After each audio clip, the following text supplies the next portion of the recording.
останавливаются, как вы видите, они стоят.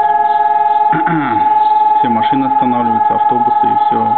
В общем, все стоит по всей стране.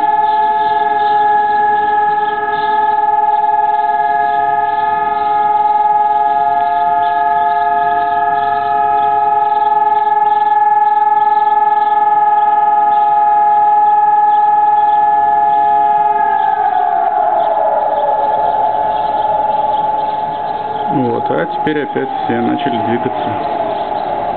Люди начали ходить, и машины, маршрутка поехала. Все вернулось к своей жизни, как бы почтили память погибших. Вот так вот. Вот такое вот видео получилось.